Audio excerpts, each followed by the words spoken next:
represents an existential threat to who we are as a species. Please listen to emergency personnel. Braces for a forecasted 3 inches of rain. Californians are lucky to be alive today after a devastating hurricane brought about some rain. Kamala Harris looks to reboot herself in Kamala 9.0, and Donald Trump and some of his legal issues are actually more complicated and interesting than you might have thought. All that and more coming up on this episode of Daily Caller Live. Thanks so much for tuning in. My name is Jobob. Daily Caller Live starts right now.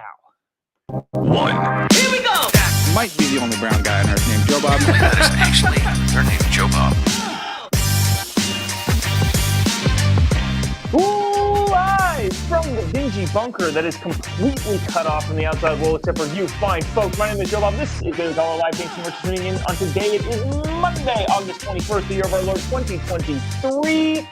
Hope you're having a great day. I, unfortunately, live in Southern California, and we have just been devastated by Hurricane Hillary. Yesterday, I walked around the backyard, and unfortunately, I didn't put my rain shoes on. I was wearing my regular shoes, and they got a little bit wet. It's been tough, but I think Californians can rebuild. But that's where we're going to start today. Also, we're going to talk about some Trump stuff. We're going to talk about some Kamala stuff, a really interesting article in Politico about Kamala Harris trying to reboot her image as if she can. But I want to get to this first. Boy who cried emergency. No doubt you've heard over the weekend that California was hit with a hurricane. I live in Southern California, pretty much directly in the path of Hurricane Hillary, which is so ironically named. But I don't know if you've known this about the media or the state of California or the governor specifically of California. They tend to overstate things.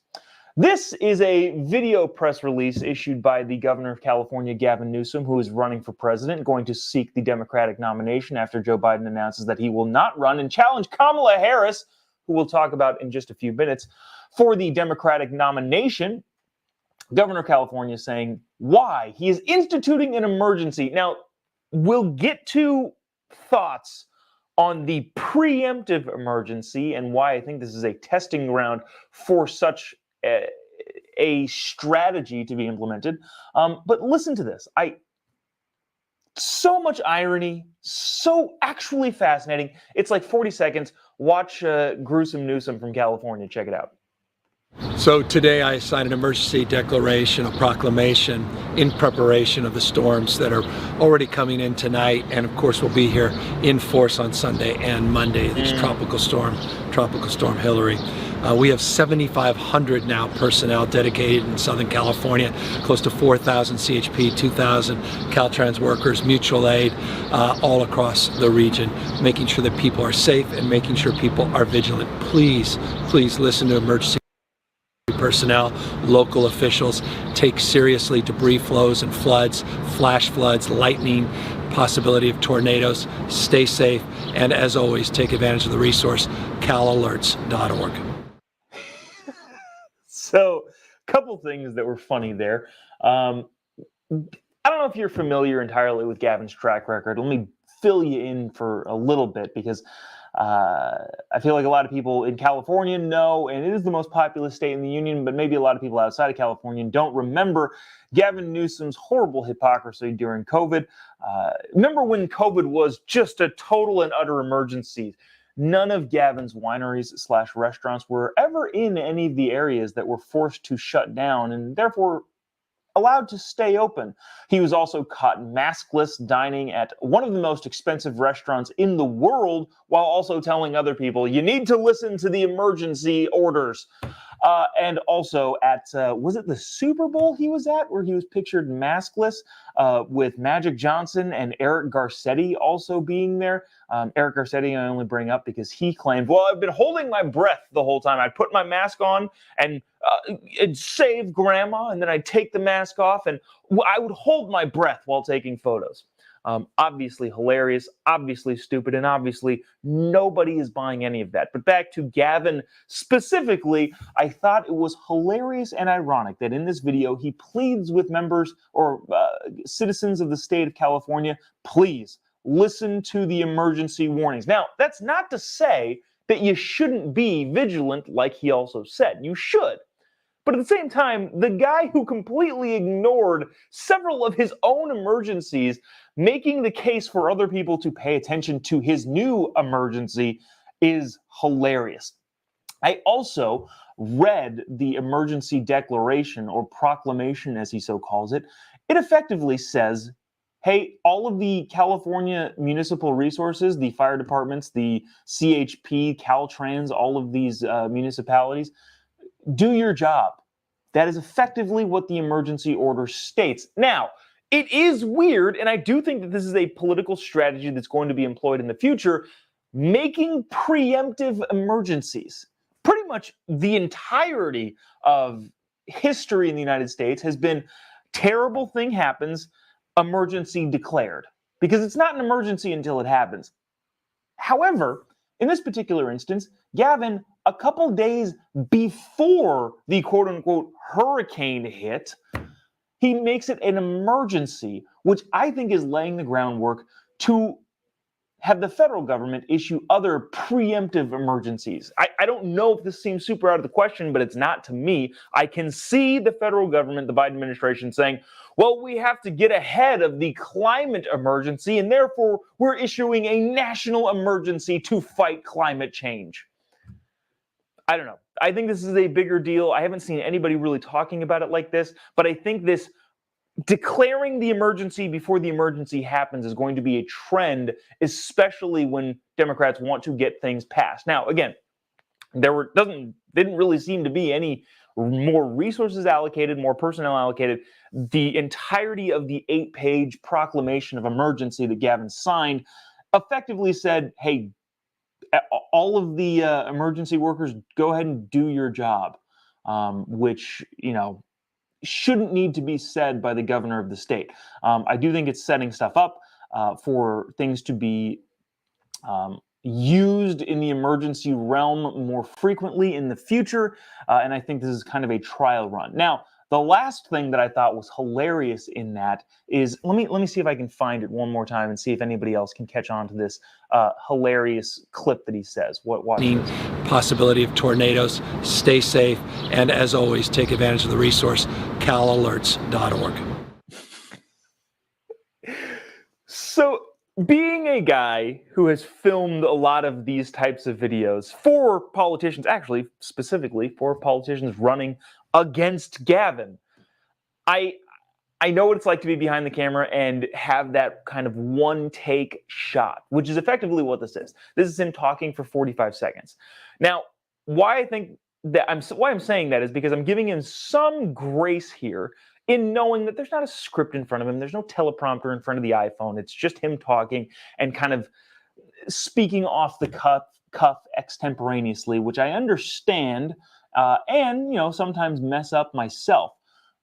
But I did think, despite the fact that it is extemporaneous speech and it's off the cuff, he said something that is just hilarious when you look at the topography of California.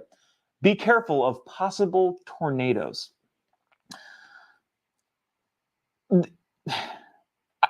If you're familiar with the terrain of California, and Southern California specifically, there is zero possibility of tornadoes. If a tornado hits California, something has gone disastrously wrong. Like, to the point where the warnings that he's issuing have no bearing on reality. If a tornado hits the mountainous, hilly, not flat land of California, yeah, we have bigger problems than who's running the state into the ground. I don't know. I just thought that was hilarious. Again, I'm giving him some sort of grace because he's speaking off the cuff and he's doing it in one take. But at the same time, beware of tornadoes. Understand your own land topography, Governor. But despite the fact, first of all, I feel like I'm burying the lead here. there was no significant tornado damage, hurricane damage. By the time it reached the state of California, it was downgraded to like tropical storm category 3 or 4. Like, not even really worth mentioning. The fact that California doesn't really get all that much rain, I guess, is kind of significant. But even then, people in the Midwest and in the South look at the amount of rain that California got in the emergency hurricane and say, that's hilarious. That's an average Tuesday here in Biloxi, Mississippi. The amount of rain that actually came to California was minimal and negligible at best. My wife and I went to church in the morning with our 2-week-old daughter, which goes to show you how worrisome the inclement weather was here in the tornado-riddled Southern California. But that didn't stop the news media from covering it in what I thought was one of the most hilarious clips on news. Now, there's a lot of build-up to this, but I think the last line of this news clip that I'm about to show you is worth watching in its entirety because it is freaking hilarious. Check this out. A warning to get out now for unhoused residents seeking shelter in an LA riverbed. Mountain and foothill communities under evacuation orders with flash flooding warnings across Southern California as Tropical Storm Hilary moves in. Stay safe, stay home, and stay informed. East of Los Angeles, the 3 main roads into Palm Springs are closed, flights canceled, and a plea from the city's mayor to stay inside as the desert community braces for a forecasted 3 inches of rain. Like, this whole, build-up. Californians bracing for weather as they face one of the hurricanes that haven't happened since 1930. And hey, she didn't say all that sort of stuff. She should have. That would have been some good information to have. But Californians brace for what is expected to be a full 3 inches of rain. I don't know, man. How much do we keep talking about this? Bring some comments here because I think it's funny. What a scam artist, says Jody. Absolutely. Celeste says, lions and tigers and bears, oh my. Steve says, Newsom is a real-life clown. Can't agree more. Heidi, thank you. She said, I missed this. Did he really say tornadoes in California? Bob also chimed in with that. Tornado in California? ? How? Yeah, he did say that. If we went back and watch, we did go back and watch and said, be careful of possible tornadoes. Celeste also said fearmonger, which is correct. And then Scott, thanks for noticing, Scott. Scott says, shirt is on point. Yes, I love my Corruptifornia t-shirt. Those are available at, I think they're at my website. At least they're on my Instagram. It doesn't matter. You can, if you really want one, send me a message. I'll send you a link to get the Corruptifornia t-shirt. Gavin Newsom again, crying, the boy who cried emergency. I don't know. I want to listen to that last part one more time. Or to stay inside as the desert community braces for a forecasted 3 inches of rain. Goodness. How will they get through their 3 full inches of rain? Again, a lot of people in the Midwest, as well as the South, really everywhere else in the country except Southern California, says 3 inches of rain and you guys are packing sandbags? What the hell is wrong with you? But that is what it is, and I guess, I don't know. I was telling my wife yesterday, it's honestly kind of depressing because Gavin declares an emergency order. And then yesterday, I went to the gym in the afternoon and I got there and I walked up to the doors and there was a sign on the gym that said, due to the hurricane weather, we will be closing at 1 p.m. today. And I could not have rolled my eyes in the back of my head further. One, because it was just raining. That's it. Where in the part of the state that I live, there was nothing. There was no flooding. It was just rain. And two, because that said to me, oh crap, people didn't learn from the whole COVID thing. the emergency orders that shut down the entire country and put us into a place where we shouldn't have been and didn't need to go. Nobody apparently learned from that, as they are closing gym facilities earlier in the day because of the terrible weather that we might possibly get. Again, I don't need to repeat it, but at what point can you preemptively declare an emergency for something that might happen? There might be an earthquake. We should declare an emergency. Nonsense. Speaking of other Californians, I want to get to this. This is entirely a change of topic, but I guess not really, because Gavin Newsom and Kamala Harris are running for president against each other. I guess people supposedly don't know that yet, but it seems ridiculous to me that it isn't obvious that Kamala Harris and Gavin Newsom are both vying for the Democratic Party nomination. This is interesting because I can't pull up the email that I had on here. Politico, let me make sure I type this in right, because now I have to. Sorry, I'm just complaining for the sake of complaining. The article that I had highlighted is now gone from my phone, so I'm going to try and do this from scratch. But Politico out with an article, exclusive. Kamala Harris quoted saying, "I can't get into people's heads." Politico goes on in their headline to say, Kamala Harris tries to reshape her public image ahead of 2024. How many reboots has Kamala Harris done? I saw a tweet that Ben Shapiro retweeted that said, Kamala Harris, version 9.0, 5.0. Hilarious. But I thought this was even funnier. In a Politico interview, the vice president addresses how she views the growing scrutiny she's under as Republicans use her as a boogeyman in 2024.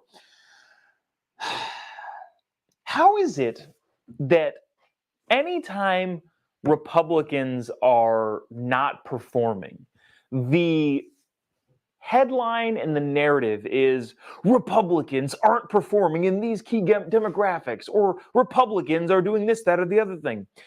And then anytime a Democrat is underperforming or just not performing at all, or is a hilarious mockery of themselves, which Kamala Harris is, how come the headline is always Republicans are saying that Democrats aren't performing and not doing well in specific demographics? Why is that? Why is that the narrative all the time?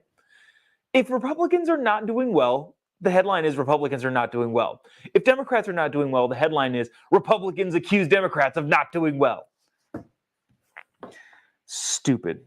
I think the parts in the article that I had highlighted were this. Now her political future, quite possibly the success of the Democratic ticket, hinges on the question, is it possible for Kamala Harris to make a second impression? The hilarious part, I think, of that is Kamala Harris has been trying to make first impressions at least 4 or 5 times now. So to make a second impression would be probably the 7th or 8th impression in actuality. For Harris, it's a question that fundamentally misunderstands the point. In her mind, she's the same person she was as the prevailing narrative, as the star prosecutor, ascendant political talent, and even the future of the Democratic Party. Now, I want to go on, which I feel like not doing the entire article due service if I skip over the fact that Kamala Harris sees herself as the future of the Democratic Party. But I did want to get to this particular line, if I can find it, scrolling down through here, where they talk about Republicans and how they feel about the vice president. Let's see. Oh, here we go. Republicans have tried to capitalize on the whispers, using the whispers being that Kamala Harris will be at the top of the Democratic ticket, considering Joe Biden is not running for president and will probably announce soon. A Republican strategist granted anonymity to speak freely said this: she's a boogeyman that Republicans can use when it comes to pushing their message. A President Harris would be even worse than President Biden because she campaigned as a progressive fighter and had to moderate herself when she became Biden's running mate. That, I think, is half true. Republicans going after Kamala Harris because she's far more progressive than how Joe Biden ran, which is true, but also Joe Biden was way more progressive than how Joe Biden himself ran. But I thought it was funny because they said this is a Republican strategist who was speaking under the terms of anonymity. I would be willing to bet this is not a highly well-respected Republican strategist, as they are pinpointing a fact that I think Republicans are not necessarily tacting towards. What I mean to say is Republicans are using Kamala Harris as a punching bag, but not because of her policy. They're using her as a punching bag because no one wants her to be the president, because she is in fact an idiot. To prove so, Wow, I almost just lied to you right there. I did not compile this. I found, and I'm bringing to you, a supercut of Kamala Harris's greatest hits. Now, this is missing some of her best moments in the limelight of Joe Biden forgetting things and Kamala Harris making things up. This is some of the best of Kamala Harris. And so when the quote-unquote Republican strategist says, we're going to go after her policies, no, I think the majority of Republicans are going to go after Kamala Harris by saying, look, nice enough person probably, but she is in fact an idiot, as exemplified here. It is time for us to do what we have been doing, and that time is every day. We must together work together to see where we are headed, where we are going, and our vision for where we should be. Because we have the ability to see what can be, unburdened by what has been, and then to make the possible actually happen. To see what is possible, to see what can be, unburdened by what has been, to reject the notion that the way things have always been has to be the way things will continue to be. I have a motto. I eat and drink no for breakfast. I eat no for breakfast. I eat no for breakfast. There is no vaccine for racism. The climate crisis represents an existential threat to who we are as a species. Talking about the significance of the passage of time, right? The significance of the passage of time. So when you think about it, there is great significance to the passage of time. Because the reality is that the life of a black person in America has never been treated as fully human. We have supposed leaders who are pushing science fiction instead of science fact. This virus, it has no eyes, and yet it knows exactly how we see each other and how we treat each other. You guys are gonna see. You're gonna literally see the craters on the moon with your own eyes. Oh my goodness. With your own eyes, I'm telling you, it is gonna be unbelievable. A friend in need is a friend indeed. And when folks vote, they order what they want, and in this case, they got what they asked. Some of those were great. I hadn't watched that beforehand. I just kind of went on the authority of Twitter saying that it was great. But I like, obviously, the kind of her, like Gavin, speaking extemporaneously, making things up and kind of working her way into a circle and trying to get back where she started. The passage of time and the significance of the passage of time is significance because time passes. That whole thing. But I thought the most interesting part in that was there were speeches. There were telepromptered written speeches. Like I think there was one at the DNC where they accepted the nomination for president and vice president, where she was reading and said, "There is no vaccine for racism," which somebody wrote that and thought that that was good. Yeah. Among several other things she said in speeches there that I wasn't really expecting, but hilarious. Kamala Harris set for a 9th reboot as she tries to rebuild her image. Remember, Kamala Harris is extraordinarily unpopular in her own party. If you recall, I remind people often on this show, Kamala Harris did not even make it to Iowa in the presidential race in which she ran in 2020.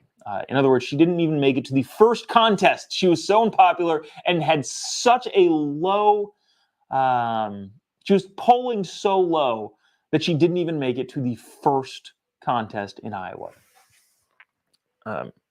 Joe Biden finished 4th, I think, in that. if I remember correctly. He was like way down there in Iowa. I think it was like Elizabeth Warren who looked like she was, I don't remember. Bottom line, Kamala Harris didn't even make it there. And Joe Biden somehow revitalized his campaign in South Carolina. Shoot. Yeah, we're going to get to this. Maybe we'll get to that tomorrow. We started a little bit late, so maybe we'll get to this Trump stuff tomorrow, because I want to do it justice. Maybe we'll read some of these comments because I think they're kind of funny. Jim on YouTube says, KH moments, laughing, hilarious. Janice, you're gonna start a fight here. I don't know what you know if you're asking for. Janice says, whose everyone's opinion will be on the Republican ticket? Now, are you asking if I should guess, or are you asking who I want? If I were to make a guess, and it's probably if I were to make a guess, it's probably going to be Donald Trump on the Republican ticket, unless something goes terribly wrong, but I can't see a scenario in which it does. That's who my guess would be. Who I want to be, I don't know. Honestly, I don't really care. I'll just carry the banner of policy and good ideas. I could care less who specifically is on there. And this is also an interesting comment here regarding Kamala Harris that I thought is interesting and says more than the comment says. Jeannie says, if Kamala is the future of the Democratic Party, shake my head. They are really doomed. Which, maybe that's a good thing for Republicans and the Republic as a whole, but Republicans specifically. If Kamala Harris is the Democratic nominee for President of the United States, she will lose 48 states. Seriously, she might win California and New York, maybe like Vermont, but will lose in a landslide victory, not for any other reason other than she is not a smart person.